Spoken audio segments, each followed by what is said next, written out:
I don't know about you guys, but I remember when it was May and I was making predictions for E3. It feels like it was just yesterday, but it's already July 1st at the time of recording, so June has definitely gone by pretty fast. And while June is not a month that has a lot of video game releases like October and November, the summer still has some games to play. And I was looking through my eShop the other day, and I saw some games that really caught my attention. And then I started to do a little more research and realized there's a lot of awesome games available on the Switch that came out in the month of June 2018. So I figured I want to make a video about them. I'm Ryan Ramakrishnan, and these are the top 10 Nintendo Switch releases of June 2018. And a quick disclaimer about these games, I have not necessarily played any of them, but I want to. Like I said, I stumbled upon a lot of them on the eShop. I started to do a little research and realized that there were a lot of big releases, even if it's not as big as like the big blockbusters of the fall. So I figured I want to just talk a little bit about them. And then I want you guys to tell me if you played any of these or if you plan to.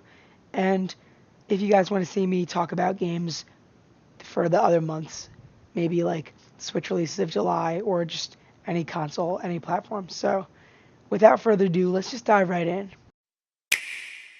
Coming in at number 10, the first game that I want to talk about briefly is called Ys 8 Lacrimosa of Dana. Let me know in the comments below if I pronounced that wrong.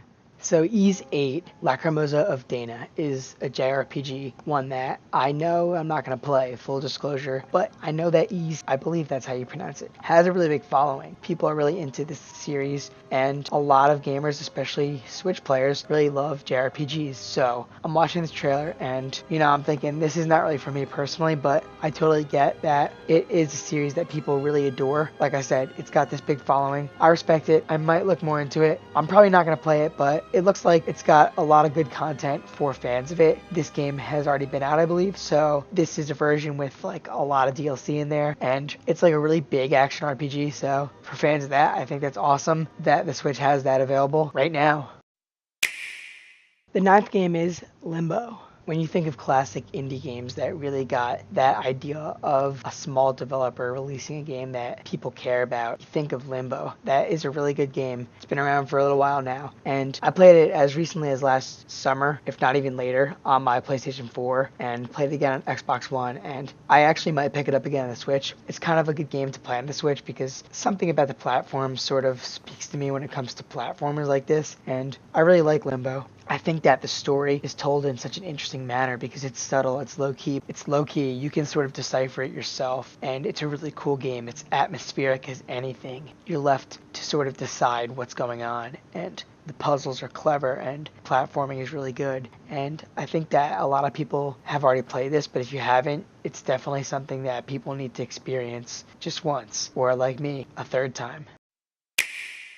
And coming in at number 8 is Inside. Inside came out a couple of years ago and literally won awards for being one of the best games of 2016. It comes from the same developers as the last game on this list, Limbo, and Inside is very critically acclaimed for similar things that Limbo is. It's about this story that's being subtly told, the atmosphere, the really interesting gameplay, puzzles and platforming, and a lot of really cool things going on, and it's so unique and fresh. And I actually, unfortunately, haven't played Inside. I was going to, and as recently as just the other day, I was planning on picking it up soon on my Xbox, but it's on the Switch, and I think that that's $20 very worth spending. So people who haven't experienced that, like Limbo, totally need to get their hands on it. It's a game that definitely lends itself well to the Switch. It's an easy game to be able to boot up, and it's a really cool, interesting game, so perfect for the Switch. The seventh game I want to talk about is a little known game called Fortnite Battle Royale. So I think it's pretty clear that Fortnite Battle Royale does not need any introduction. Simply Fortnite. It's literally the biggest thing in pop culture right now. So it's really nice to see it on the Switch just to get more people playing it. It's good for Epic Games. That game is massive, and they actually make insane revenue because of all the microtransactions that people choose to spend on cosmetics. So it's a really big deal, and you can have it on the go. So yeah, Fortnite's already on mobile, which is really good because it runs well and you can do crossplay. But now having it on your Switch Switch, it's that other platform, and it could be arguably nicer than your phone. You know, I guess it depends on your phone, but hey, there's crossplay with Xbox, of course, not with Sony, but that's for another video altogether to talk about that issue. But Fortnite for the Switch is perfect. The game doesn't have a whole lot of advanced textures and looks to it. It can run very well on the Switch, and there's also the ability to do a mobile hotspot on your phone with your Switch, so that means you can actually play it anywhere you go because you could always have internet. So Fortnite is a game that is perfect to have on the Switch, always have on the go, always just pick up for one last game, you know, to just pick up and play. Number 6, Luminous Remastered. A gorgeous looking PSP game. Luminous is this puzzle game that looks like a lot of fun. It's very exciting. It's got a lot going on. It's fast and it's beautiful looking with the music complementing that. And the remastered version is available for the Switch. I think that this is the perfect platform for such a game. The Switch is one of those consoles that I want to play indie games on. I want to play puzzle games and just small titles like that. And I think Luminous Remastered is a really cool looking puzzle game. I don't know a whole lot about it, but I'm really feeling what I saw in the trailers. That exciting music and the vibes I'm getting from Luminous Remastered make me really want to experience this. And I think it's probably a lot of fun and a really good challenge and something to pick up and play whenever. So I think that you should definitely check that out, particularly on the Switch. Coming in at number 5 is Mario Tennis Aces. Taking us back to the good old days of Mario Tennis when there was a story mode, Mario Tennis Aces for the Switch has one, and that's already cool. And they're going to be adding more characters down the road, so that's nice. They're promising us fresh new content to come, and Mario Tennis Aces apparently plays really well. Fans of the series and people who have been reviewing this game before it even came out were saying that it feels good to play it. The tennis works out really well, so Nintendo really nailed it with giving us that fun, exciting gameplay, and apparently there's a whole lot of variety in it too. So I've never really played Mario Tennis. I don't know that this is something for me, but I respect all the people who are really into the sports games and really into the Mario sports games in particular, because this is something unique and fresh for someone who just wants to play like a tennis video game. And Mario Tennis has always been a pretty beloved series, and I think that this is a really good entry based on what I've read and what I've seen. So it's exciting. It's going to be a big game for competitive play and online play for sure. Sushi Striker, The Way of Sushida, takes the 4th place on this list. Sushi Striker, The Way of Sushida has got to be one of the most interesting new IPs from Nintendo. I think that it's really fresh because it's just so different. There's not really a whole lot of games like this. I'm seeing a huge variety in gameplay and just a lot of crazy things going on, and it looks kind of exciting. It's got like a mix of the sort of match 3 puzzle, and also I feel like I'm looking at some Overcooked kind of things in there, and it's a really cool looking puzzle game that looks like it's very fast and a lot of fun, and I'm loving the music and just the vibes of it all. It's got this anime style, which totally lends itself perfectly to what kind of gameplay they're going for. I think that this is something fresh, and I'm glad to see Nintendo take risks like this and have a game that they actually promote heavily. They did a lot of marketing for this. They wanted to make sure that they're telling us that this is a big game for them, and I'm glad to see stuff like that. I think it looks like a lot of fun, and I'd actually be willing to check this out. Taking number 3 on this list is Wolfenstein 2: The New Colossus.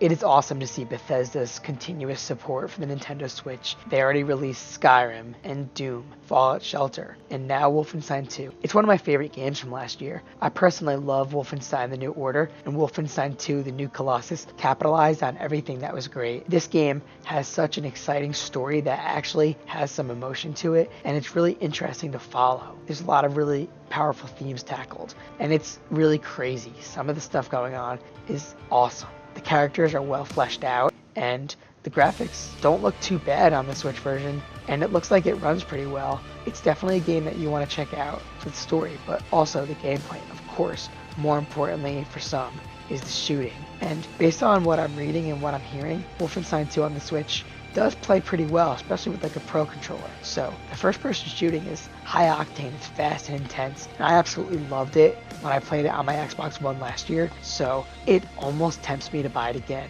I don't do that with many games, but I almost just want to play it again, but like have it on the go. And if you never played it, please check it out for sure. Crash Bandicoot, the Insane Trilogy, takes the second spot on the list. If you look at any franchise that has never been on a Nintendo platform, but totally belongs there, Ratchet & Clank might be suited, but Crash Bandicoot, I always felt like these may as well be Nintendo games. It's got that same charm and style and quality and platforming that Nintendo is known for. Crash Bandicoot and its sequels, which are even better than the first game, got ported so beautifully because it wasn't just a port, it was a beautiful remaster. They practically remade the game from the ground up, but still kept the fun gameplay and just kept the actual levels from the PlayStation 1. But this was a PS4 exclusive last year. Fortunately, the Insane Trilogy has made its way over to other platforms, and I think that this is an ideal game for the Switch. Platformers are great on there, and it's something you definitely want to be able to just play on the go. Test out a level or two. They're not easy, so you'll probably fail a little bit, and then just pick it up whenever. Crash Bandicoot on the Switch is just like a match made in heaven. And also, I can't help but think that maybe, just maybe, he'll be in Smash, but we'll talk about that another time. But yeah, Insane Trilogy for the Switch, just perfect. And the number one Switch release of June 2018 is Hollow Knight. I've heard nothing but praise about Hollow Knight since it got released on the Switch. This was originally on the PC and it was getting praised back then too. But people just love this game, and I totally see why based on all of the reviews I'm reading and the trailers I've watched, and just the gameplay looks like a lot of fun. I think that it seems like a really atmospheric, really interesting, charming game with a lot of heart and a lot of content too. I'm hearing that this game has multiple endings. I've heard people put 50 hours into Hollow Knight. It's a big game, but also an indie game, and it's only like $15 on the eShop, I believe. It was released pretty much right at E3 time when they announced it, and people are all over it. Out of all the games on this list, I think that this is the one that I'm going to buy. I almost have no doubt in my mind that I'll play it because it looks awesome. I think that indie games like this are perfect for the Switch, as I've talked about a lot with some of the other entries in this video. And Hollow Knight is just such a good looking game, and people are talking about how the gameplay is just perfect. So I think that there's no reason not to play this on your Switch. In fact, I'm shocked that this wasn't already on the Switch when I found out about it coming there. I was like surprised and confused because I figured it had to have been there. But I'm not going to miss out on this, and I don't think that you should either. Alright, so those are the games that caught my attention when I was looking through the eShop. I understand that there are even more games that came out, and not just on the Switch. Obviously, June had some other game releases as well. But I just happened to notice that the Switch gets games like every week. They're consistently putting new things on the eShop. Some are shovelware, some that you're not going to even care about or know about. But there are lots of great releases. Those are 10 that caught my attention.